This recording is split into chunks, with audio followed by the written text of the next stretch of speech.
Bienvenue sur Binous USA, Binous. le podcast qui vous propose une critique de bière US chaque semaine. Des bayous louisianais, nous vous délivrons nos coups de cœur, conseils pratiques et l'expression cajun de la semaine. Un podcast à consommer Sans modération.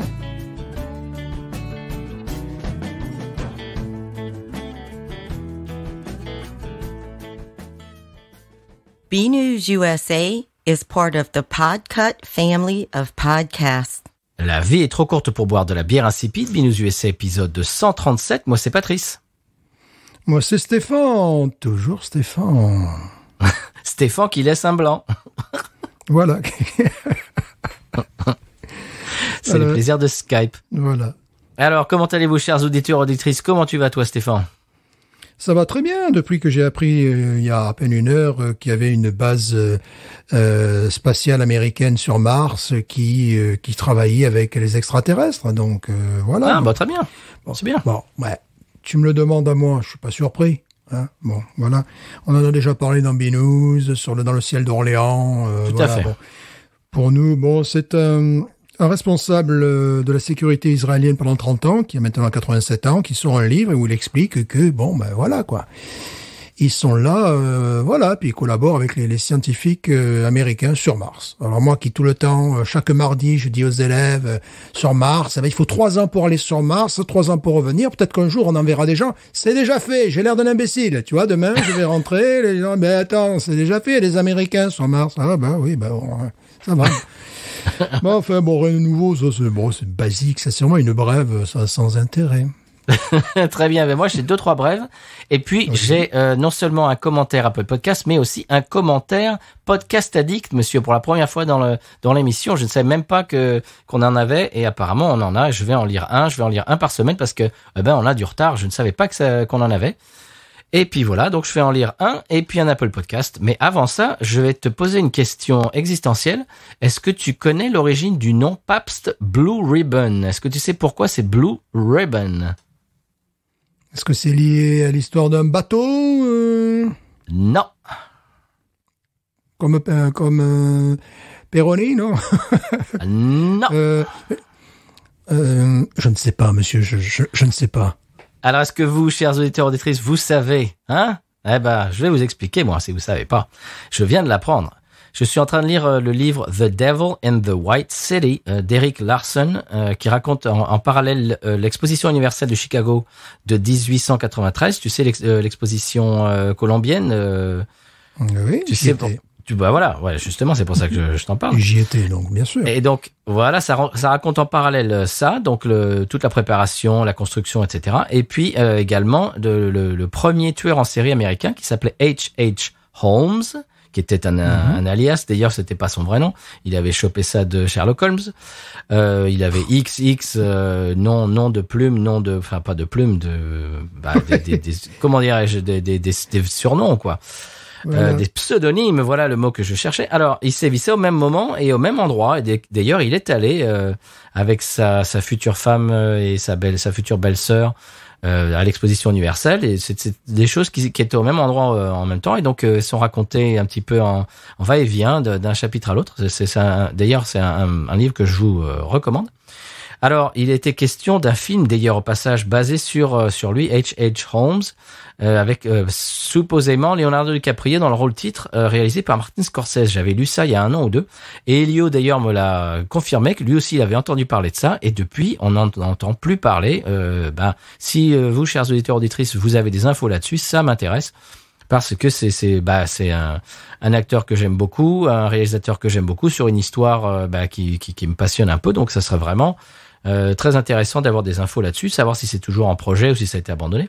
Alors, la bière Pabst, monsieur, qui existait à l'époque, en 1893, et elle a fait grand bruit, elle a eu énormément de succès à l'exposition universelle, et elle a gagné un prix. Elle a gagné un prix à l'exposition universelle. Et quand on gagne un prix aux États-Unis, en général, on reçoit un ruban, bleu en l'occurrence, et donc elle s'appelle Pabst Blue Ribbon depuis. C'est pour commémorer le fait qu'elle a gagné ce prix à l'exposition universelle de 1893. Ha ha! Et j'ai appris ça dans le livre. Bien, monsieur. Sinon, bon, ça, justement, le développement de la lager, tout ça, je suis devenu philosophe. J'ai pensé, là, dernièrement, attention, j'ai pensé. C'est-à-dire que bon, la lager a vraiment accompagné la révolution industrielle. C'est une bière, d'ailleurs, qui va très bien avec la production industrielle, avec l'échelle industrielle. Mais également, en même temps que l'industrie se développait, il y avait l'hygiénisme. Ça a accompagné véritablement, bon, évidemment, les découvertes scientifiques, etc. Et la lager aussi. Voilà, puis la lager correspond tout à fait à cette génération-là, l'hygiénisme, parce que c'est une bière claire, tu n'as pas de dépôt, tu n'as pas, et ça donnait peut-être l'impression que c'était un produit de type industriel, un produit clair, tu vois, et c'est la raison pour laquelle il y a encore des gens qui te disent, moi je bois une bière que si elle est blonde, ce qui est bon, complètement absurde, mais ça paraissait vraiment un produit de l'époque industrielle, c'est-à-dire un produit performant que tu peux reproduire de manière, de façon industrielle, alors que les bières que nous avons aujourd'hui, et admire l'enchaînement, les New England IPAs, etc., ça accompagne plutôt des recherches en fruits exotiques, en trucs, en lien avec la planète. En fait, tu vois, on n'est plus dans la révolution industrielle, on est vraiment dans tout à fait autre chose, plutôt dans l'écologie et tout ça. Et j'ai l'impression que cette bière, la New England IPA en particulier, va vraiment marquer le siècle. Elle a commencé en 2011, va véritablement marquer le siècle parce que elle accompagne les goûts de nos contemporains, hein, qui peuvent autant bien. Ça accompagne la mondialisation aussi, c'est-à-dire la cuisine. Aux États-Unis, tu peux manger la cuisine chinoise, vietnamienne, italienne, espagnole, bien sûr, etc. Et en plus, ça va avec cette volonté, cette recherche de goût qu'ont les consommateurs. Alors, voilà, je me suis fait cette petite réflexion que je vous livre comme ça, je veux dire, à jeun. Oui, mais merci, monsieur Stéphane. Mais c'est vrai qu'on peut lire l'histoire du monde avec la bière en définitive. Un petit peu, oui, parce que à un moment donné, elle était proposée en remplacement. Donc, on avait ce qu'on appelle des bières de table, des bières très légères, parce que on faisait bouillir l'eau et c'était meilleur que l'eau. Que ce soit à l'époque médiévale, c'était moins dangereux que l'eau, c'était même meilleur que l'eau. C'était moins dangereux que l'eau. Il paraît que les premiers Tours de France, d'ailleurs, les coureurs ne buvaient que de la bière et du vin, parce que c'était, comme tu viens de le dire, beaucoup plus sanitaire de boire ça. Ah ouais. Parce qu'ils savaient pas là où ils allaient dans les bleds en France, ils allaient trouver de l'eau qu'elle allait être potable, et donc ils buvaient, ils devaient être bourrés parce qu'ils buvaient que de la bière et du vin. Ça, c'est petite anecdote que j'ai apprise l'autre jour. Alors, j'ai appris aussi l'autre jour que la Corona, vendue en Europe, est désormais brassée en Belgique, monsieur. Le sachiez-vous? Oh ben non, mais je suis surpris. Oh là là là là là là. Alors, c'est un auditeur qui s'appelle JM qui a posté une photo sur Twitter de sa Corona et c'est marqué brassé en Belgique. Alors, ça me rappelle l'histoire, je crois que j'en ai parlé récemment, je sais plus si c'était à l'antenne ou hors antenne avec toi, Stéphane, du procès attenté à TKT dont on avait parlé, je crois, dans l'épisode précédent. Voilà. Oui, nous en avions parlé. Qui est brassé aux Pays-Bas depuis le Covid. Et donc, c'est ça, en fait, ce qui se passe, c'est qu'ils ont changé les opérations de place au Mexique. Ils ont tout déménagé en Europe pour ce qui est de la consommation. Et même apparemment, la consommation américaine, maintenant, elle vient des Pays-Bas, ce qui est très bizarre. Donc voilà, c'est un fait un petit peu bizarre et un peu insolite, quoi. Ouais. D'avoir la Corona, la Corona belge et de la TKT, des Pays-Bas. Bon, voilà, pourquoi pas. Alors, je parlais tout à l'heure d'un commentaire Apple Podcast. Eh bien, je vais vous le lire tout de suite. C'est un commentaire 5 étoiles, bien sûr, merci beaucoup, de Sam Dula, en un seul mot. Et le titre, c'est « Dur d'y résister » avec un point d'exclamation. Alors, je vous les commentaires. Les normes, avec 5 O. Défaut de Binous, c'est qu'ils nous donnent soif. Avec leur pchit et leur même à 8 heures du matin. Obligés d'attendre le soir pour savourer une bonne bière, dur. Merci à eux pour leur partage d'expérience et de nous donner envie de naviguer encore et encore dans l'univers brassicole. Voilà, merci beaucoup. C'est des très beau, très gentil commentaire. C'est un beau compliment de Sam Dula. Merci Sam. Mm-hmm. Alors, l'autre jour également, j'ai appris que je savais qu'on pouvait laisser des commentaires sur l'application Podcast Addict. Alors, Je ne peux pas m'y balader parce que elle est réservée au téléphone Android. Et moi, j'ai un iPhone. Nous avons tous les deux, nous sommes des iPhoneurs, Stéphane. Ah non, toi, t'es pas iPhoneur, toi. Non. Je ne suis pas comme ça, moi. Ah non, c'est vrai que tu n'es pas comme ça, toi. Je ne suis pas comme ça. Oui, mais tu n'écoutes pas de podcast, donc c'est pareil. Je suis iPhone, toi, tu es quoi? T'es Android, toi? Ouais, mais moi, je suis en contact avec les Martiens, alors. Voilà, mais ça m'étonne pas de toi, voilà, exactement. Non. Alors, quelqu'un m'a dit sur les réseaux l'autre jour, mais au fait, vous avez plein de commentaires Podcast Addict, est-ce que vous le saviez, Binous? Et j'ai dit, mais non, j'ignorais ça. Et Pomme, très gentiment, m'a envoyé le lien pour que je puisse consulter le lien du site. Et je vous lis le premier qui est laconique. Et je vais les égrener au fil des prochains épisodes pour que les gens puissent se reconnaître et entendre leurs commentaires. Et d'ailleurs, si vous voulez en ajouter, eh bien, on le lira dans l'émission sans faute. Le premier est laconique. Il nous vient de Dohahaha. Et c'est un commentaire 5 étoiles. Et c'est tout simplement excellent podcast. Voilà, c'est tout. Voilà, simple, direct, voilà, comme une bonne lagueur. c'est tout est dit. Excellent podcast. Voilà, merci à, je disais, Dohahaha. Voilà, merci à vous. Et en parlant de merci, eh bien, on va remercier tout de suite, après le sauna de la bière de la semaine. Stéphane, à moins que tu aies autre chose à ajouter, on va remercier les 2 auditeurs qui nous ont envoyé les binous de la semaine. Et on va en parler. Tu vas nous en parler très joliment, j'en suis sûr, après ce sonal. Sonal.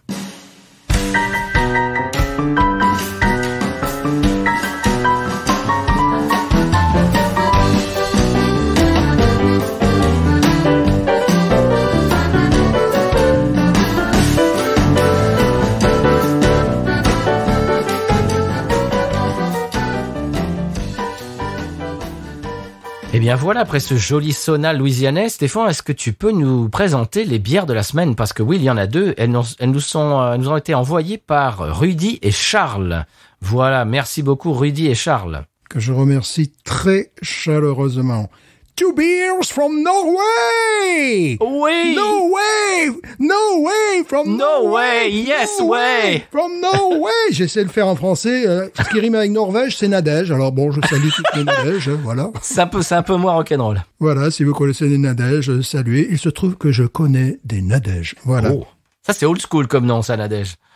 Donc je les remercie vraiment parce que je savais évidemment qu'en Norvège, il se fait de très bonnes bières, puisque bon, sur YouTube, je vois de très nombreux commentaires. Donc voilà, et je ne pensais pas un jour que je pourrais goûter de la bière de Norvège. Et puis en plus, là, tu vois, c'est un épisode fait exprès parce que je peux balancer en fond sonore, vous l'entendez, mon groupe préféré, un de mes groupes préférés. Les Tin Cats, n'est-ce pas? Les Tin Cats que vous entendez en fond sonore. Et en plus, cette semaine, il y a un Norvégien qui a eu la bonne idée de mettre une vidéo du groupe à la télé publique sur la NRK, télé publique norvégienne évidemment, qui date de 1990. Une belle définition en plus, la vidéo. Donc j'étais content parce que bon, c'est un groupe qui, le morceau que vous entendez, ils ont fait une vidéo qui est passée donc à la télé norvégienne. Ils ont fait peut-être 2 ou 3 apparitions à la télé norvégienne. Bon, pour ce style de musique, c'est pas mal. Mais ce qui est amusant, c'est que chaque fois que je rencontre des Norvégiens, c'est assez rare, je dois en rencontrer 3 ou 4 dans ma vie. En même temps, je vais pas les chercher, je vais pas en Norvège. Sinon, si je voulais les trouver, j'irai en Norvège, tu vois. Chaque fois, je leur pose une question imbécile. Est-ce que tu connais les Tin Cats? C'était vraiment ma question, tu sais, voilà. Et bon, ce groupe, au même âge, eux et moi, nous étions habillés pareil, nous avions la même coupe de cheveux, nous avions les mêmes chaussettes, les mêmes crêpeurs, enfin tout. Mais c'est pas que j'ai copié sur eux, ni qu'eux ont copié sur moi, non, c'est pas comme ça. C'est que nous étions exactement dans le même délire, au même âge, donc ça marque. Et le chanteur, malheureusement, un petit peu, est vraiment parti en capilotade pendant plein d'années. Mais il est revenu et cela fera l'objet de mon coup de cœur. Oh. Ça sera 100% norvégien. Aujourd'hui, norvégien. Dis donc. Avec l'accent. Voilà, 100% norvégien. Il faut préciser, chers auditeurs et auditrices, vous l'avez compris, le groupe qu'on écoute en fond sonore est norvégien, bien évidemment. Tu l'as pas dit, mais bon, c'est...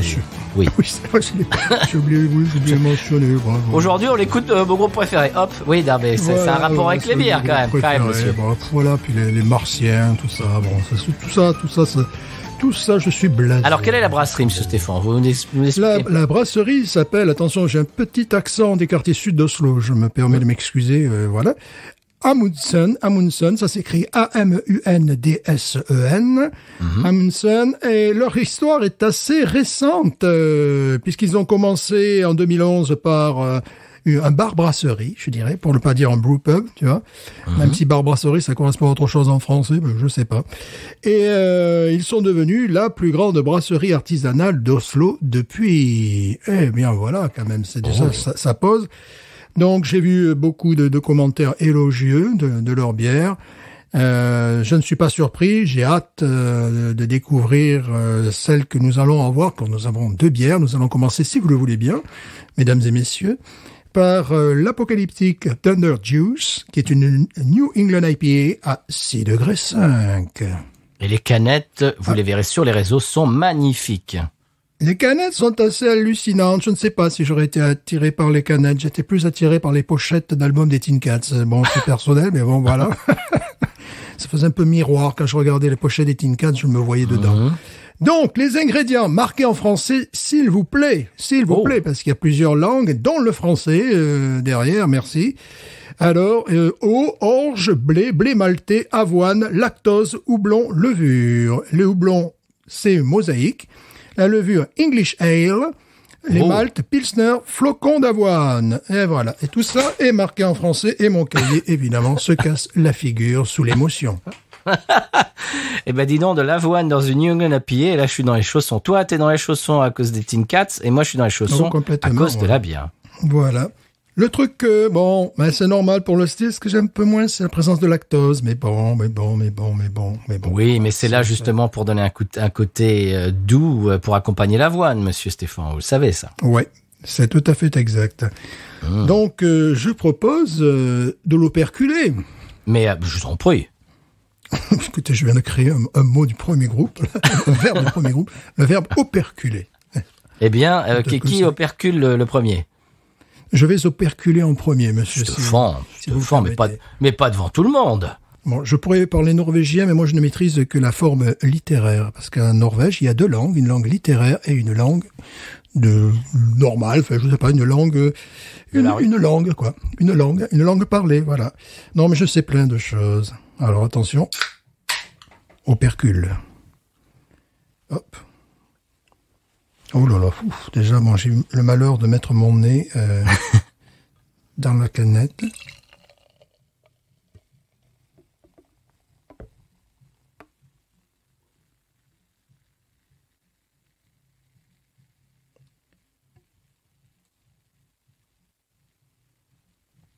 Oh, jolie mousse. Magnifique. Si vous entendez un rythme de basse, ce n'est pas moi. Non, je ne sers pas une bière et je ne joue pas de la basse en même temps. Je ne suis pas assez doué. C'est le voisin qui a mis la radio. Normalement, j'ai mis un petit effet sur ton logiciel et on ne devrait pas l'entendre. Bon, tant mieux. Pour la deuxième, est-ce que vous pourriez la verser devant le micro pour la deuxième, s'il vous plaît? Ouais, mais je crois que ça va pas changer grand-chose. C'était pas non plus une bière. C'est pas une bière grande gueule, quoi. C'est une bière norvégienne, tu vois, voilà, discrète. Voilà, quoi, c'est tout. De bon goût. Eh ben moi j'y vais. J'essaie de la faire chanter un petit peu.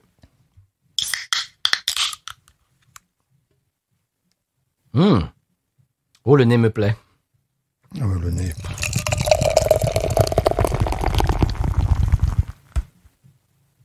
Moi, j'ai beaucoup de mousse. Ouais, moi j'ai eu presque du mal à la faire rentrer dans mon técou. Il faut dire que ce sont des petites canettes. Elles font pas 33 centilitres. Ça doit faire combien, 25? Je sais pas. Non, mais moi je dis énormément de mal, c'est-à-dire que j'ai failli en mettre davantage. Alors je ne sais pas. C'est du 330 millilitres. Voilà, 33 centilitres. Ah bon? T'as vu comme je suis bon en maths en plus, t'as vu la conversion là, rapide, sans calcul. Là, magnifique. Tout ce que je veux dire, c'est qu'elles sont plus petites que des canettes américaines. Oui, bien sûr. Mais c'est des canettes européennes, monsieur. C'est la Norvège. Depuis tout à l'heure, je suis en train de manger de la mousse parce que elle est tellement envahissante que je peux pas finir de verser toute la bière. Donc je connais déjà un petit peu le goût. Moi, je me suis réservé le goût. Alors bon, la couleur habituelle. Oui. C'est bon, orangé, jus d'orange. Totalement attendu pour ce style. Voilà, il y en a qui ont plus de matière, je dirais, à l'œil, parce que là, on dirait qu'il y a un peu moins de matière, mais bon, c'est pas dérangeant. La mousse est sympathique, elle s'est un petit peu écroulée sur le dessus. C'est une mousse blanche, bien laiteuse. Bah écoute, ça fait, on se retrouve dans les couleurs habituelles. Ouais, je vois chez toi, elle a la même couleur la bière, comme c'est étonnant. C'est bizarre. Ce coup-ci. Donc, je propose que nous y faut la sentir d'abord, monsieur. Mais oui. nous dérangeons à la règle. Alors là, tu vois, oh, il y a un truc que j'aime bien. Là. Oh là, que j'ai senti un petit truc violette, lilas, je sais pas, un truc qui m'a plu. J'allais dire, tu vois, dans ma première perception, quand je l'ai versé ou quand j'ai mis mon nez, plus exactement, sur la canette, je sentais, on le dit souvent, tu sais, une odeur de coin, enfin, tu vois, quelque chose comme ça. Et je me disais que c'est pas forcément un goût que les anglophones repèrent. Je les entends rarement parler de l'odeur de coin, des choses comme ça. Peut-être qu'ils n'ont pas ça dans leur culture, je n'en sais rien. Tu sais, les pâtes de coin de la récré, ça fait très colonie de vacances ou éducation nationale française. Oui. Alors, j'ai un nez, moi, minéral. Je sais pas si tu le trouves. Ouais, c'est ça. Il y a quelque chose qui me plaît beaucoup, qui me rappelle, ça j'adore. Il y a un nez de parfum aussi, tu sais. Qui pourrait être un truc une fois de plus lilas ou quelque chose comme ça, mais je dirais fleuri. Ouais, bah moi ce nez minéral, je vais pas mentir, c'est pas ce que je préfère. Ça me met un petit peu sur mes gardes. Ça me fait penser à la Lagunitas, tu sais, leur session IPA, la Daytime, je crois, ou Day, je sais pas quoi. Oui. Que je porte pas énormément dans mon cœur, et pour l'instant, olfactivement, ça me fait penser à ça, et ça me fait un peu peur. Mais je suis sûr qu'elle sera meilleure que ça. Au niveau du nez, je trouve aucun défaut. Ah, je crois que c'est un peu parti. C'est un peu parti. Ok, ça s'est dissipé, heureusement. Oui. Mais je trouve aucun défaut. Non. Là, ça y est. Je sens quelque chose que j'adore, que j'ai senti dernièrement. Mais qu'est-ce de... Oh là là. Ça s'est dissipé, ça y est, c'est bon. Beaucoup plus sympathique au nez pour moi. Oh, est-ce que ça serait pas mon bougainvillier ou un truc comme ça, là, un truc bizarre? Il y a un côté fleuri, floral. Il y a un côté fleuri, mais fleuri qu'on a en Louisiane. Oui, tu sais, c'est un truc de chez nous, là. C'est pas les magnolias, justement? Ouais, c'est les magnolias, c'est ça que je cherchais. Ben oui, c'est les magnolias. Les magnolias,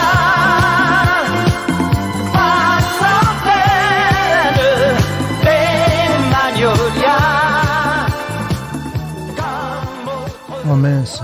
Ah, mais complètement. Ils m'ont piqué l'idée. C'est les magnolias, ils m'ont piqué l'idée. Ah oui, c'est ça. Une fleur de magnolia, là, je me disais, mais je suis en Louisiane, c'est exactement l'odeur que j'aime. C'est pas du tout norvégien ce truc-là, parce que bon, écoute, je connais l'odeur de la Norvège. Bien sûr. Les fjords. Donc un secret pour toi. Ça sent le poisson, monsieur. Ça sent la pluie. Ça sent la tourbe. Tu vois, le gars qui est jamais allé en Norvège, mais qui est quand même mais c'est magnifique, cette odeur. Oui. Ah, ça y est. Cette minéralité est complètement partie, a complètement disparu. Et là, maintenant, oui, il y a un côté fleur. Moi, de magnolia. Je sens ça. Et tu sais, on a ça dans dans nos gâteaux louisianais. Ouais. Tu sais, des fois, dans le lounge, quand les profs font des gâteaux. C'est de l'amande amère. Je crois pas, mais c'est vraiment, c'est pas la noix de pécan, bien évidemment. C'est vraiment quelque chose qu'on a. C'est plutôt la culture américaine, ce truc-là. Mm-hmm. J'adore. Enfin bon, moi je renvoie ça effectivement à ce que tu dis au magnolia. Hein. Bon, l'aspect totalement New England IPA. Alors là, elle est en plein dedans. Totalement. Mais simplement le nez me rend fou. L'aspect, je la trouve plus aqueuse, par exemple, qu'une Ghost in the Machine. C'est ça. C'est ce que j'essayais de dire tout à l'heure. Plus le pendant Holy Roller. C'est ce que j'essayais de dire tout à l'heure, là, en disant que, même au niveau de la mousse, d'ailleurs, hein, la mousse a une tenue, elle est moins consistante. La couleur, effectivement, renvoie une touche plus aqueuse. C'est pas un orange, c'est pas un jus d'orange, je dirais Non. un jus d'orange un petit peu coupé. Voilà, c'est un jus d'orange un peu coupé avec de l'eau. Elle me fait penser à la envie de chez Parrish, la normale. Ouais. Tu Mais sais en revanche, il y a un truc dont je suis absolument amoureux, dingue, c'est ce nez Oh, que j'identifie à du magnolia, mais que je sais qui est utilisé dans les pâtisseries américaines. Alors il y a un petit côté évidemment pain, P-A-I-N. oui. Tu vois, On dirait presque la pâte d'amande, tu sais, le gâteau des rois. Ouais, voilà, c'est ça. Moi, je Frangipane. pensais au gâteau des rois. Frangipane. Voilà, exactement, la frangipane, mais avec une touche plus américaine qui me fait dire que ce sont... Attends, j'y viens, ouais, c'est les trucs qui ressemblent un peu, tu sais... Ouais, ça me rappelle un cheesecake. Mhm. Oui, exactement. Oui, bah, il y a du lactose, non, tu nous as dit. Ouais, Bah, c'est ça, c'est le côté crémeux, lactose. Mhm. ça me rappelle un cheesecake. Waouh, et c'est pour ça que j'aime beaucoup. Je pense, là, vraiment, ça me plaît. Ce nez me plaît et me rappelle les États-Unis d'Amérique. Bon, bah, on l'a assez senti et je te propose de la goûter. Hein. Ouais, moi, je peux plus la sentir, là.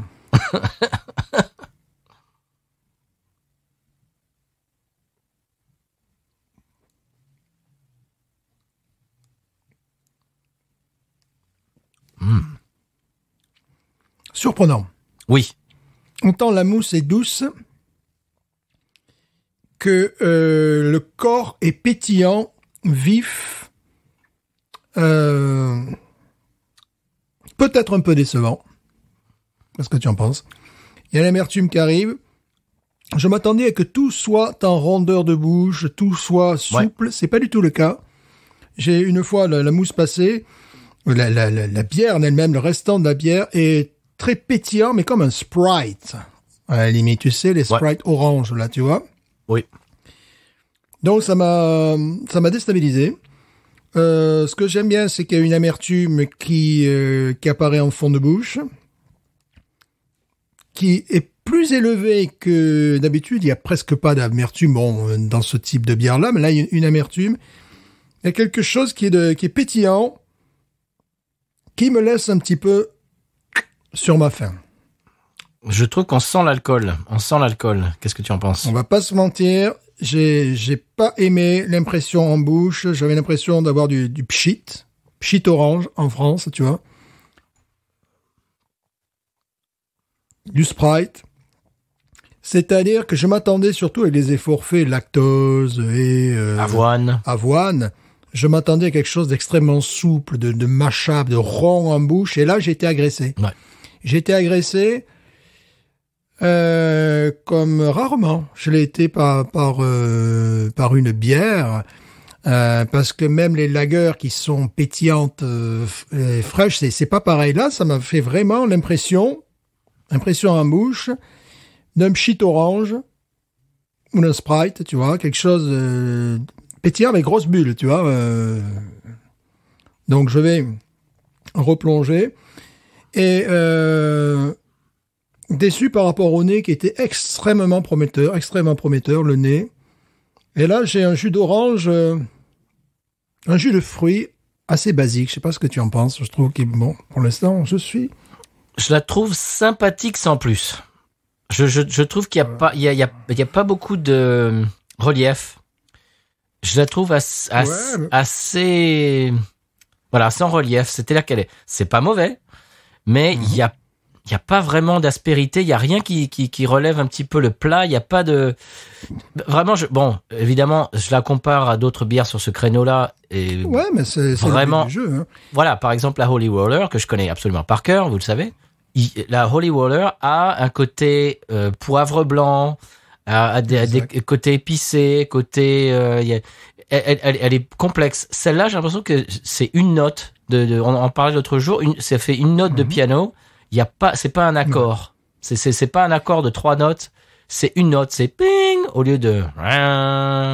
Et puis également, tu vois, le côté aqueux. Là, maintenant, je le sens. C'est aqueux, effectivement. Tu sais ce qu'on pouvait subodorer par la couleur. Tu vois, je trouvais que la couleur manquait de matière. Tu vois, que ça faisait jus d'orange coupé.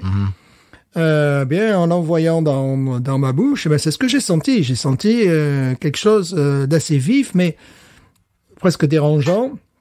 Donc je vais y replonger. Hein. Bon, on a goûté pire dans le style. Ah oui. On a goûté une qui avait le goût de vodka orange. Quoi. Bon, ça c'est. Bien sûr. Bah oui. Et puis une récemment aussi qui était encore pire. Oui. Donc on ne nommera toujours pas. Non. Ah non, vraiment pas. Tu nous as dit le taux d'alcool, Stéphane? 6,5. Ok. Ouais. Bah c'est-à-dire quasiment la même chose que la Holy Roller. C'est pour ça que je les compare parce que elles sont dans le même style. Et je trouve que la Holy Roller est beaucoup plus, je sais pas, a beaucoup plus de personnalité. Oh oui, complètement. Bon. Fort heureusement, il y a pu avoir, avant la rétrofaction en fin de bouche et avant déglutition, cette odeur de ce goût de magnolia, je ne sais pas, que j'ai un petit peu de mal à identifier, que ça j'aime beaucoup. Mais bon, une amertume en fin de bouche, une verdeur en fin de bouche. C'est pas une amertume New England IPA normale. C'est une verdeur un peu de type pamplemousse, tu vois. Oui. Oui.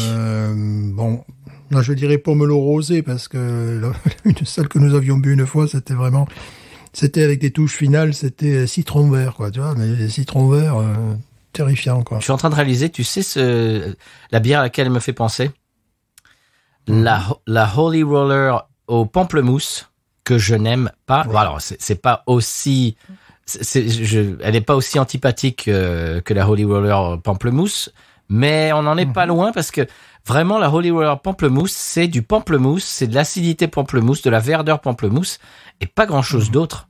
Et là, ça tire plus vers ça que vers la Holy Roller. J'ai envie de dire, on n'est pas dans ces extrêmes-là, mais ouais, je suis déçu aussi. Je suis déçu aussi. Mais je vais pas mentir, sur les parois buccales, notamment l'avant de la bouche, c'est presque désagréable. C'est presque acide, tu sais. C'est presque, il y a quelque chose comme ça, tu vois. Je suis extrêmement déçu parce que l'odeur était très prometteuse et bon, j'ai trahi un de mes fantasmes. Si un jour je devais faire une bière, bien, j'aimerais qu'elle ait un peu ce nez-là, tu vois, véritablement. Mais après, derrière, bon, ça a été un contraste, mais un contraste très désagréable, puisque une fois le niveau, la mousse dépassée, lorsque j'ai eu la bière, le liquide, j'ai trouvé une attaque très acide, je me permets de dire ce terme-là. Et ça reste également là sur le devant de la bouche. Ouais. C'est pas agréable, malheureusement. Non, c'est pas agréable. Voilà, c'est vrai.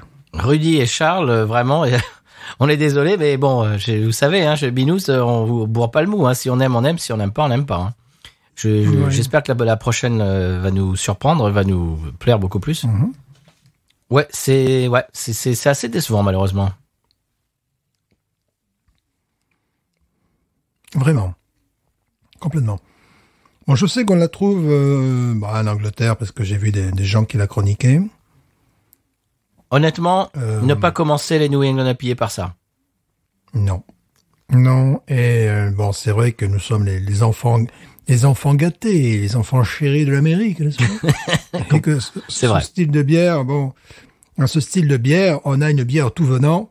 Tu en parlais, la Holy Roller. Tu vois, j'ai envie de courir au supermarché et d'acheter un pack, tu vois, de Holy Roller pour me rappeler, tu vois, l'efficacité de cette bière comparée à celle-là. Celle-là, je suis déçu. On va pas se mentir. Ouais. Bon, ben voilà, Stéphane, un petit peu déçu, malheureusement. J'espère que la deuxième sera meilleure. On passe à la deuxième? La deuxième, il s'agit d'une double Apocalypse, qui titre 8,5 degrés, qui est une bière qui n'est pas faite à l'année, qui est faite de manière occasionnelle. On appelle ça seasonal ici. Il s'agit d'une double IPA. Alors, toujours marqué en français sur la canette. Les houblons Magnum et Mosaïque, ce coup-ci. La levure English Ale. Le malt Pilsner, flocon d'avoine, blé, Carapils. Alors, Carapils, c'est pour la mousse, pour une certaine tenue et un aspect soyeux, n'est-ce pas? C'est un malt, plus du lactose. Alors, bon, voilà. Alors, ouais, celle-là est moins chroniquée, puisqu'évidemment, c'est pas une bière qui est produite régulièrement. Ben, ça se voit d'ailleurs par la canette qui n'est pas, qui est un petit peu artisanale à la différence de l'autre. Ouais. qui est en thermocollé, thermocollage. Alors je vais te laisser l'ouvrir en premier. D'accord. Tu nous as donné la BV, je me souviens plus. 8 degrés 5. Ok. Ah ben on y va. J'aime beaucoup l'étiquette.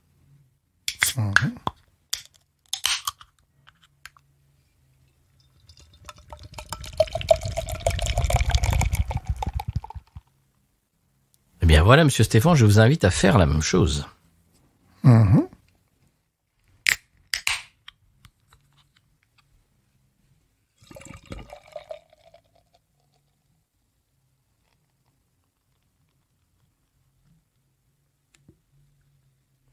Bien voilà, je viens de la verser. Alors l'aspect, c'est totalement, évidemment, attendu. New England IPA dans toute sa splendeur. Jolie mousse. Jolie mousse, oui. Très semblable à la précédente. Un côté aqueux une fois de plus. Une mousse avec peut-être une plus belle tenue. Bon, peut-être liée au carapils, monsieur. La couleur est un petit peu plus foncée que la première. La couleur est un peu plus soutenue, bien qu'elle demeure, je dirais, un peu aqueuse à l'œil, un peu moins soutenue qu'un jus de fruits. La mousse me paraît plus sympathique. Voilà, bon. Elle est comme, oui, tu viens de le dire, elle paraît encore aqueuse, comme la précédente. Oui. Et même lorsque je l'ai versé, je regardais un petit peu le produit. Alors, voyons voir. Alors, il y a encore cette minéralité de tout à l'heure.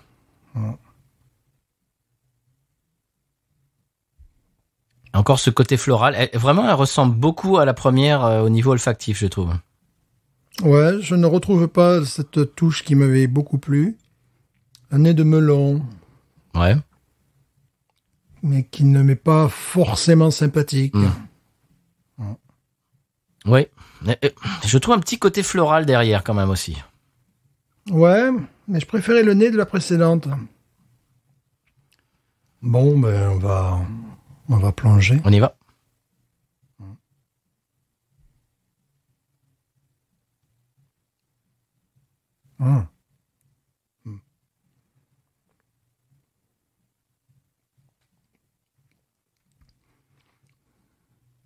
Ok.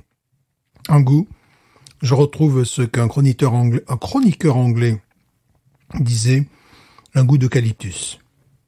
Voilà. Oui. Là, je suis d'accord avec lui. Et je suis ravi parce que j'avais peur de dire du mal de cette bière, dont j'ai perdu la mousse. La mousse est déjà, je sais pas toi, moi, elle est déjà disparue, la mousse. Moi aussi. Effectivement, c'est ce qu'il avait noté. C'est le seul d'ailleurs à le noter, mais bon, je suis d'accord avec lui. Il y a un goût d'eucalyptus qui peut surprendre, mais pourquoi pas, dans une New England IPA. Disons que, à la différence de la précédente où le nez était engageant et la bouche était décevante, là c'est plutôt le contraire. Au niveau du nez, j'avais vraiment des retours olfactifs pas très sympathiques, et en bouche, j'étais plus positivement surpris en bouche. Moi aussi. Parce qu'il y a ce côté, elle est beaucoup moins pétillante, tu vois, beaucoup moins grosse bulasse que la précédente. Et je trouve qu'elle a plus de personnalité, plus de personnalité, plus souple, si tant est que cela puisse être. Je trouve que le goût est beaucoup plus complexe que la première. Oui. Et beaucoup plus de personnalité, beaucoup plus de corps, beaucoup plus intéressante, quoi. C'est-à-dire que quand tu l'as en bouche, quand tu l'avales, les sens de ta bouche, tes papilles, ton palais, ta langue, tout ça est accaparé par quelque chose qui est intéressant. À différence de la première. La première était la sensation physique était désagréable et le goût était assez j'ai envie de dire ennuyeux, alors que celle-là je trouve beaucoup plus de caractère, beaucoup plus de personnalité, beaucoup plus intéressante. Ouais, j'aime beaucoup plus celle-ci. Oui, celle-ci m'est très sympathique. Ouais. Bon, quelque chose que pour moi est un défaut, il y a quand même un goût d'alcool qui ressort C'est-à-dire que là, tu sens que tu bois une bière à 8 degrés 5. Il y a un problème avec la qualité de l'eau quoi, dans ces deux bières. Je sais pas ce que tu en Absolument. penses. Surtout s'il y a de l'avoine, du lactose, on s'attendrait à quelque chose de beaucoup plus souple. Et tu as parfaitement raison, il y a toujours ce côté minéral. Quoi. Qui me dérange. On est dans quelque chose de minéral, d'aqueux, qui est vraiment dérangeant. En bouche, fort heureusement, il y a ce trait d'originalité. Bon, c'est pas ma came, je vais pas te mentir. Je peux wawaroniser. Alors attends, parce que moi, je voulais faire une comparaison qui n'est bien évidemment pas raison. Tu disais, quelle est la hauteur en alcool 8.5. Ok. Donc tu disais 8.5, la nouvelle, j'ai goûté le nouveau brassin de Atticus Atlas de chez Parrish. Donc c'est la bière, on l'avait bu l'année dernière, à peu près à la même époque j'imagine, parce qu'il a sorti à peu près à la même époque tous les ans. C'est une triple IPA de chez Parrish, New England, qui fait 9 degrés. Eh bien celle-ci est moins forte en alcool, et on sent beaucoup l'alcool, alors que la Atticus Atlas, j'en ai bu une l'autre jour, qui est passée comme une lettre à la poste, et j'avais pas du tout l'impression de boire une bière à 9 degrés, mais pas du tout, elle était tellement douce, onctueuse, on avait envie de la boire d'un seul trait, et vraiment, on sentait pas du tout l'alcool, alors que là, donc, elle fait 0,5 degrés, de moins, on sent beaucoup plus l'alcool. Je pense réellement, comme tu dis, qu'il y a un souci d'eau. Ouais. Parce qu'en fait, Parrish, on chante les louanges de toutes les semaines, quasiment. L'eau de Lafayette, Stéphane, pour y avoir habité, tu peux témoigner, c'est pas une œuvre d'art. Alors, ce qu'ils font... Non, vraiment pas. Quand on avait visité la brasserie Parrish, si tu te souviens, il y avait une machine qui était de la taille d'un mobil-home pour traiter l'eau, qui traite l'eau de la ville de Lafayette. Et apparemment, ça marche du feu de Dieu parce que ils font des IPA absolument magnifiques, ou même d'autres, ou même des stouts. Enfin, il y a absolument pas ce problème de minéralité de l'eau quand on boit une bière de chez Parrish, alors que bon, j'imagine que l'eau de la ville de Lafayette, c'est pas l'Évian. Ouais. Non. Donc je sais pas, peut-être il faudrait qu'ils investissent dans une machine comme ça, j'en sais rien. Je lance des choses en l'air, mais bon, en comparaison évidemment, on lit toujours, on peut détorchons les serviettes, mais enfin, Oui. Manifestement il y a un problème d'eau là. Non, mais moi, je vais wawaroniser. Moi j'aime bien celle-ci, hein. J'aime bien. Je vais mettre 12. Ouais. Oui. 12. Oui, ça me paraît cohérent, ouais. C'est-à-dire que c'est pas un désastre. Non. Ça, je suis dans une soirée, il y en a une, j'en bois et voilà, ouais, ça va, tranquille. La première, honnêtement, non. Malheureusement, il faut appeler un chat un chat. J'ai pas du tout été impressionné. Celle-là est plus sympa. Il y a cette espèce de côté eucalyptus floral. Voilà. Elle tire son épingle du jeu de cette spécificité. Après, pour le reste, bon, la mousse est partie. Il n'y a absolument aucune onctuosité. Non. Elle est très minérale. Elle n'est absolument pas souple. Elle est alcooleuse. Le nez, j'en ai parlé. Donc, c'est cette touche d'eucalyptus, mais il faut pas se mentir, nous avons bu dans ce domaine-là des bières, je me rappelle celle de Vancouver, qui était celle de Vancouver, peut-être au pluriel, qui était exceptionnelle, du Mississippi également, bon, sans parler du marché local. Là, on en est loin. Alors, question. On avait bu aussi Oui, vas-y. on avait bu aussi une bière d'Angleterre, je crois, qui était vraiment remarquable. Ah, ben la Cloudwater, oui, bien sûr. Cloudwater. C'est donc si vous vivez en Europe, tapez plutôt complètement dans la Cloudwater. Moi, je suis un petit peu déçu parce que je suis un peu norvégianophile, donc bon. Alors, tapez dans la Cloudwater ou bien la Gallia. Honnêtement, la Gallia East IPA Ah oui. est très très bien. La Gallia East IPA vraiment me fait penser à tout ce qu'on fait ici, les Holy Roller, les Ghosts, etc. C'est du même tonneau, quoi. Là, j'ai l'impression, je ne sais pas. Alors, je n'arrive pas à me décider, savoir si c'est un problème d'eau, si c'est que, pour eux, c'est parce que quand on boit des New England IPA américaines, c'est pas ça. Non. Alors, soit ils ont adapté ça au goût européen, ce qui est tout à fait louable et tout à fait acceptable. C'est très souvent qu'on boit des IPA françaises, par exemple, et qu'on les trouve différentes des IPA américaines, même dans le même style. Et ils s'en inspirent, mais en même temps, ils font un petit peu le goût à la française. Là, bon, évidemment, je connais très peu la Norvège. Est-ce que c'est leur façon de se réapproprier, de s'inspirer des bières américaines et de se réapproprier un peu le goût et de faire quelque chose un peu à leur sauce? Peut-être que nous, on est trop habitués aux New England IPA américaines, aux originaux. Peut-être que eux, c'est une espèce de, j'allais utiliser un anglicisme, de twist, c'est-à-dire ils s'en inspirent, mais ils font une pirouette et ils font autre chose. Est-ce que c'est ça ou est-ce que tout simplement c'est pas bien maîtrisé? Je ne sais pas. Qu'est-ce que tu en penses? Je sais pas. Moi, je trouve qu'il y a beaucoup de défauts, quoi. Voilà. Bon. Pour moi, c'est pas représentatif du style. C'est-à-dire, si quelqu'un n'a jamais goûté les New England IPA, je vous conseille pas ça en premier. Voilà. Voilà, bah peut-être que nous allons passer à nos coups de cœur de la semaine respectifs. Oui, mais non, tout simplement le conseil de voyage avant. Ouais, bah tu n'as pas wawaronisé. Si, tu as mis 12. Ouais, ça va. Ouais, les 12, ok. Donc, conseil de voyage. C'est parti pour le sonal.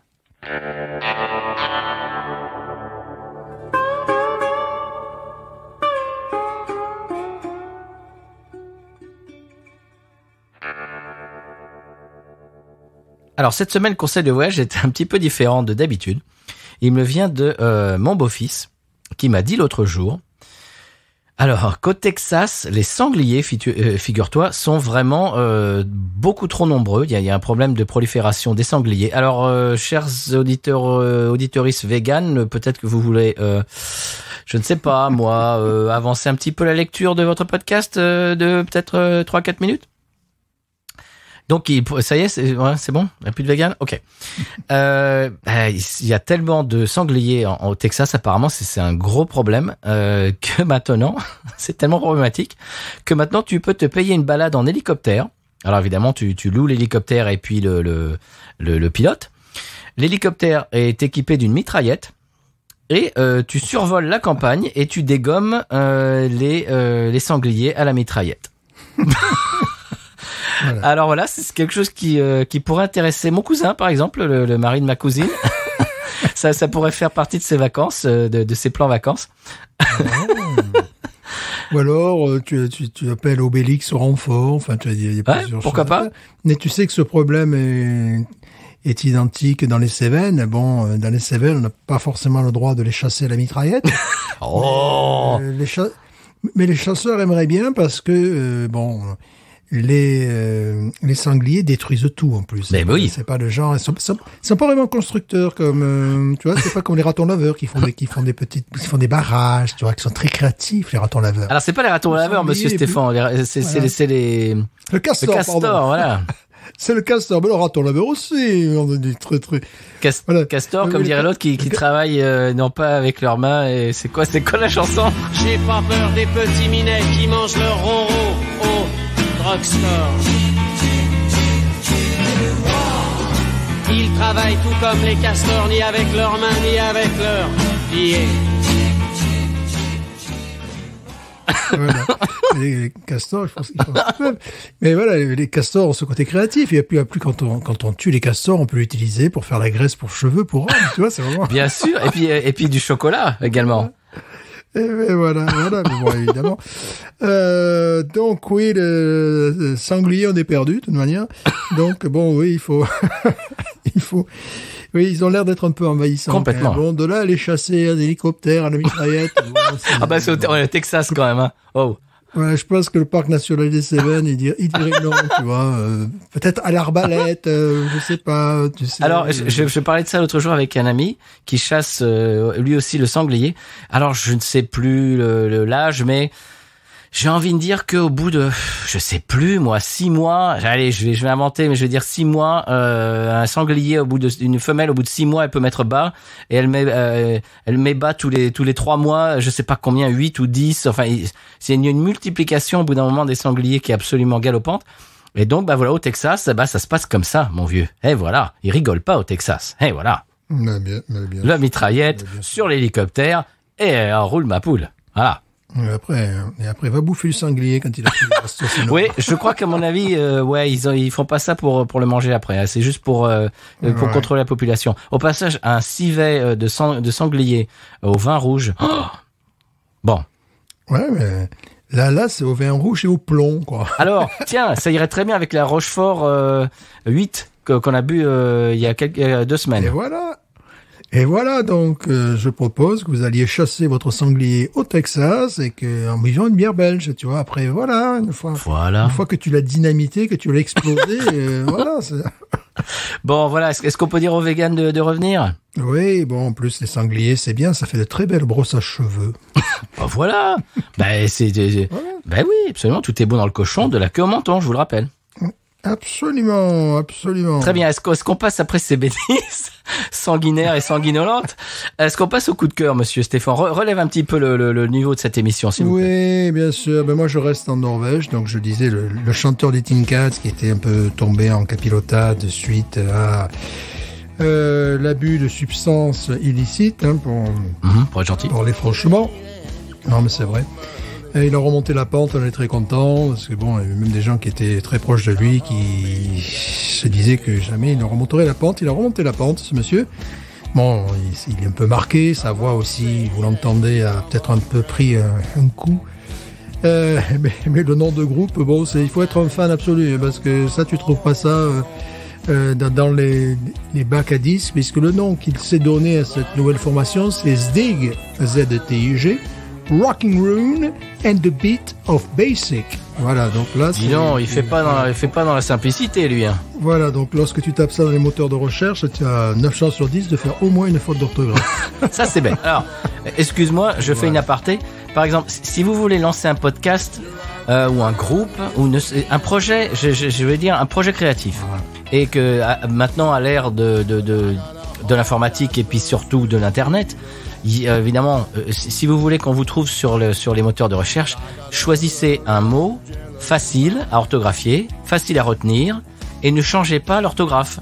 Parce que nous, si on avait, disons que si on s'était dit B-News, mais alors avec 2 Z, tu vois, mais non, parce qu'après on te trouve pas. Voilà, c'est tout. Voilà. Donc, je voudrais justement mettre ce conseil. Si vous commencez un podcast ou je ne sais pas un groupe ou je ne sais pas moi que vous faites des masques à l'effigie, des masques Covid à l'effigie de Wonder Woman, j'en sais rien, j'invente des trucs et que vous voulez mettre ça en ligne, n'essayez pas de faire un truc super tarabiscoté avec une orthographe waouh. Parce que les Beatles par exemple, bon, OK, les Beatles sont les Beatles, mais si tu démarres un groupe aujourd'hui avec Beatles mais que au lieu de l'écrire B-E-E-T-L-E-S, tu mets B-E-A pour faire le malin, ben personne te trouve sur Google. Voilà, tout simplement. Voilà. Ouais. Et bien voilà, je ferme la parenthèse et est-ce que je peux ouvrir la parenthèse de mon coup de cœur à moi? Mais je vous en prie. Personnellement, moi-même. Alors, c'est un podcast qui s'appelle Crapule, au pluriel. Alors, oui, excusez-moi. Comme son nom l'indique, c'est des histoires d'arnaque en tout genre. Alors, le premier épisode m'a vraiment marqué, c'est-à-dire que je crois que c'est Thomas Crayon qui avait partagé cet épisode sur les réseaux. Bonjour à toi Thomas qui partage les épisodes de B-News toutes les semaines sur les réseaux. Merci de colporter la bonne parole. Donc c'était faites attention. Alors si vous suivez Thomas Crayon sur Twitter, faut faire attention d'avoir des heures disponibles pour pouvoir écouter les nouveaux podcasts parce que il vous fait découvrir des trucs et après on part dans des saisons entières de trucs. Faites gaffe Thomas Crayon, faites gaffe. Alors, le premier épisode, donc je disais, m'a beaucoup marqué, c'était les faux Beatles. Est-ce que je parlais des Beatles il y a une seconde? Est-ce que tu savais, Stéphane, qu'il y avait existé un groupe américain qui s'était fait passer pour les Beatles et avait tourné en Amérique latine? Tu connaissais cette histoire? Non. Moi non plus. Je sais que pour Gene Vincent, c'était un petit peu le cas aussi au Japon. Mais que là, c'était plus ou moins Admis, c'était son guitariste qui tournait au Japon. Donc ça, je savais pas, non. Il se faisait appeler les American Beatles. Et donc, les vrais Beatles anglais, apparemment, n'ont jamais tourné en Amérique latine.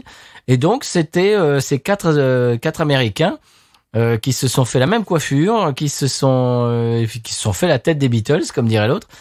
Et ils sont arrivés. Le promoteur, évidemment, sans vergogne, a dit ouais, je suis promoteur des Beatles. Est-ce que vous voulez avoir les Beatles chez vous? Ouais, bien sûr. Et puis au bout d'un moment, quand ils sont apparus sur scène, bah je vous laisse la surprise de l'épisode. Mais bon, je crois que la mascarade n'a pas duré très longtemps. Et il y a une espèce de retournement de situation parce que bon voilà, je vous en dis pas plus. J'espère que je vous ai donné envie d'écouter l'épisode.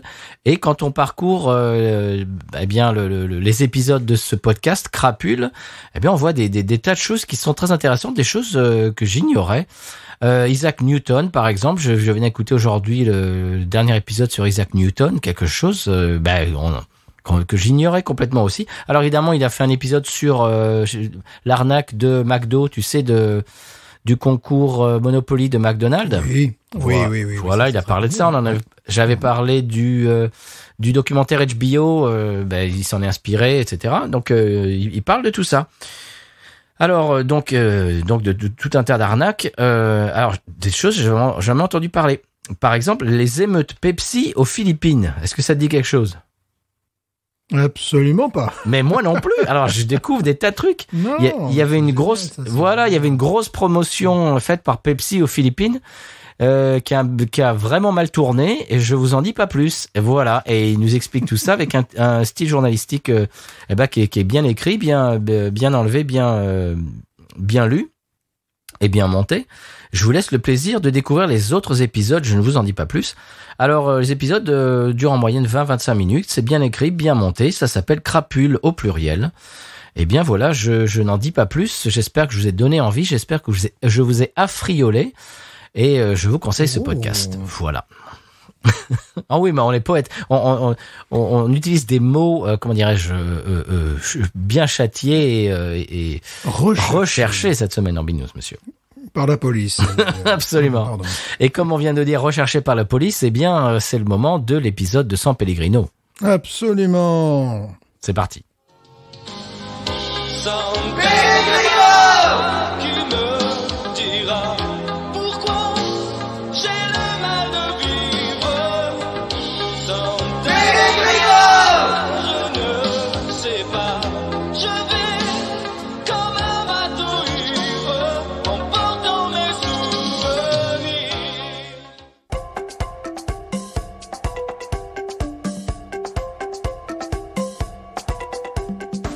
Oui, alors aujourd'hui, nous avons la présence de Jean-Michel Vaquet qui va nous livrer son pronostic concernant le tirage du loto. Oui, je vous remercie Laurent Delamousse, mais avant de proposer mon pronostic concernant les numéros de loto, j'aimerais rappeler que le monde du sport est en deuil. On a perdu cette semaine Diego Maradona, Christophe Dominici, Jacques Secrétin, mais également Itoke Fayatuku, qui a popularisé, je sais que vous le savez, les Mikado plastiques et les Mikado bois, et qui est mort en ingérant malencontreusement des osselets en plastique. Et puis également Linda de Oliveira, championne du monde de Marelle, décédée à l'âge canonique de 112 ans. Effectivement, Jean-Michel, de bien triste disparition. Mais vous êtes là avant tout pour nous parler des numéros du loto. Alors, quels sont vos pronostics, j'ai envie de demander? Bon, écoutez, ça me paraît totalement évident cette semaine. Je vois bien sortir en premier numéro le 42. Alors, pourquoi le 42? Parce que ça fait bien 3 mois qu'il n'est pas sorti. Bon, donc je pense que véritablement il a une chance. Ensuite, je verrai bien le 24 qui sort régulièrement à cette période, c'est statistique, hein, à cette période de l'année. Le 24 aime bien l'hiver, donc je parierai véritablement sur ce numéro. Pourquoi pas mettre une petite pièce sur le 36 qui est plutôt du genre timide, mais lorsque le 24 et le 42 sortent, le 36 a tendance à les accompagner. Alors ensuite, cavalier seul, mais toujours fidèle, toujours présent au rendez-vous, le 9, aucun problème. Le 11, je mettrais bien le 11 parce qu'il a quand même une certaine vivacité, il aime le terrain gras. Le 14 ensuite, et numéro complémentaire, alors là ça ne fait absolument aucun doute, c'est le 7, il a du feu dans les jambes, il a vraiment envie de jouer ce gamin, il a vraiment envie d'entrer sur le terrain. Donc je vous rappelle les numéros du loto, je pense que bon là, je pense qu'on tient un carton plein, 42, 24, 36, 9, 11, 14, numéro complémentaire, le 7.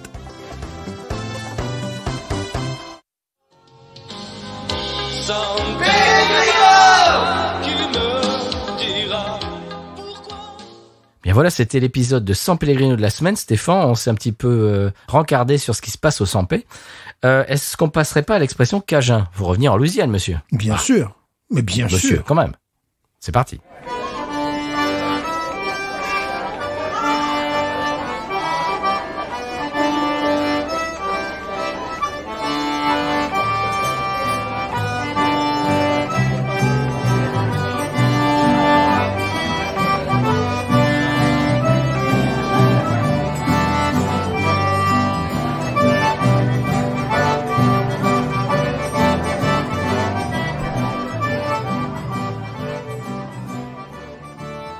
L'expression cajun cette semaine, Stéphane, je crois que je vais te l'apprendre.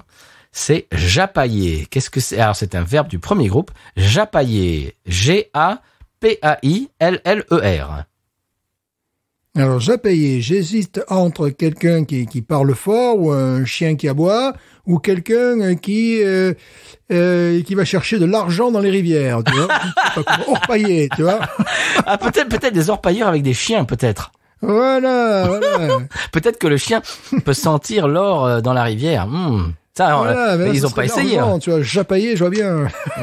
Ok, bah, écoute, t'es pas très loin. Japailler, donc c'est un verbe du premier groupe. Ça veut dire, alors premier sens, c'est aboyer, bien évidemment. C'est un chien qui japaille, voilà. Dans la paroisse de Vermillon, ça se dit.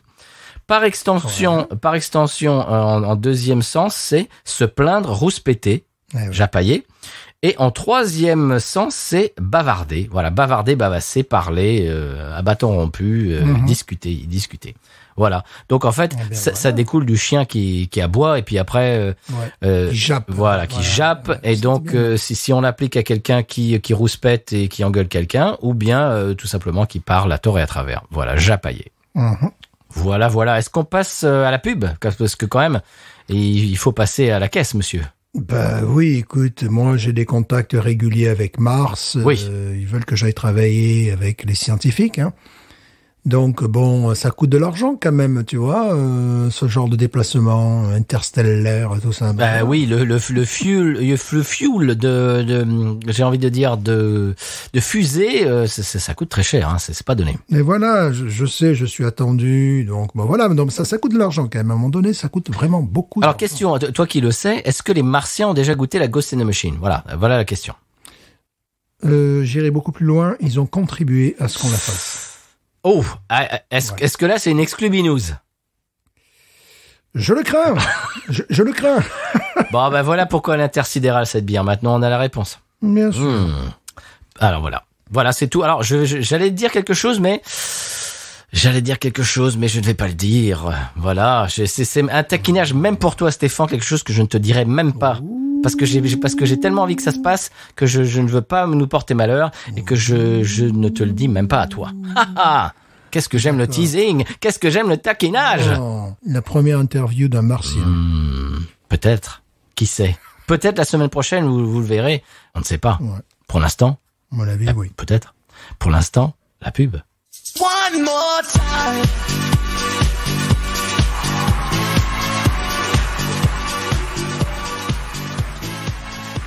Alors cette semaine, sponsorisée par podcut.studio et patreon.com/podcut, nous sommes partis à la rencontre du plus célèbre DJ des années 80, j'ai nommé bien entendu Jean-Yves, qui promeut désormais l'écriture exclusive. Alors, allô, Jean-Yves, vous l'entendez? Vous entendez? Ouais, je vous entends super bien, je suis à Divonne-les-Essonnes, et là je suis en train de promouvoir, comme vous l'avez si bien dit d'ailleurs, l'écriture exclusive. Alors, auditeurs, accrochez-vous, pour 3 packs de bière achetés, en plus des habituelles voyelles, je vous propose un superbe œillier, voire un A-œillier en plaqué or. Avec quel bel idée le cadeau pour les Phébus ou les Laetitia, c'est formidable ça. Oui, mais pour les plus chanceux, 3 personnes en France continentale, un Y tréma, je dis bien un Y tréma en platine, d'une valeur de 250 000 euros.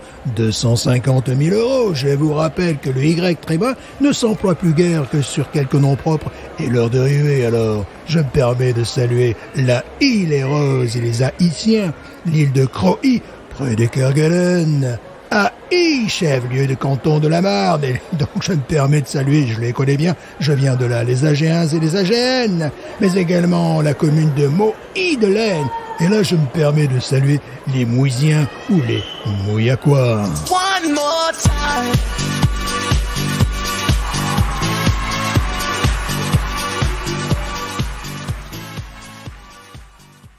Eh bien voilà, c'était la pub. Stéphane, tu sais qu'en général, à la fin d'épisode, on aime bien citer et faire un bonjour et un coucou à un pays qui nous écoute dans le monde. Eh bien aujourd'hui, on va faire, c'est pas vraiment un pays, puisque c'est la France, mais on va faire un petit coucou aux gens qui nous écoutent de Guadeloupe, dont on n'avait pas parlé auparavant. Bonjour à vous toutes et tous qui nous écoutez de Guadeloupe. Bonjour les amis, bonjour, merci de nous écouter. Ah oui, vraiment, ça nous fait chaud au cœur. On espère qu'on vous accompagne là-bas dans vos contrées. Est-ce que Stéphane, des bières de la Guadeloupe, est-ce que ça te parle?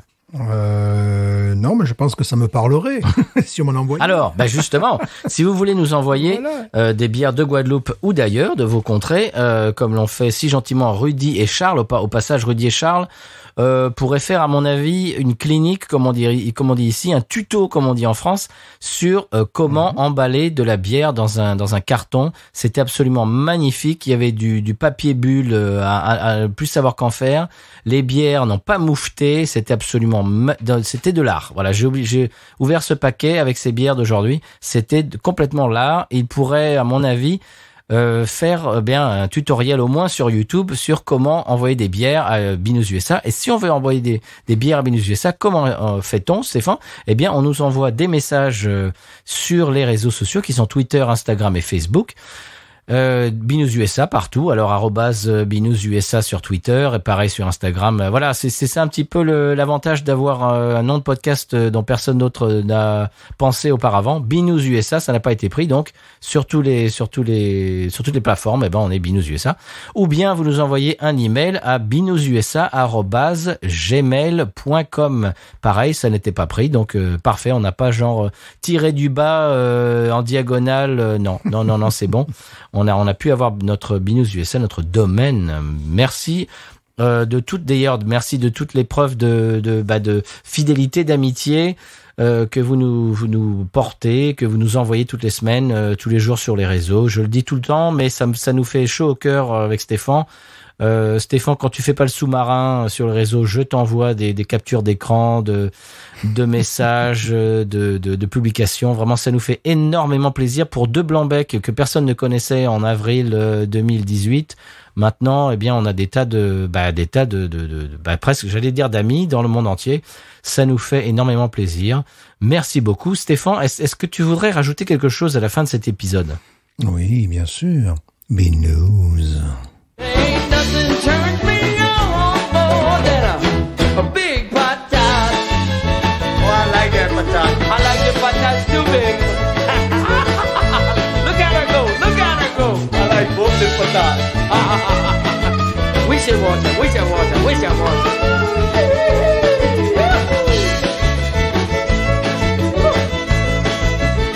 I think that one's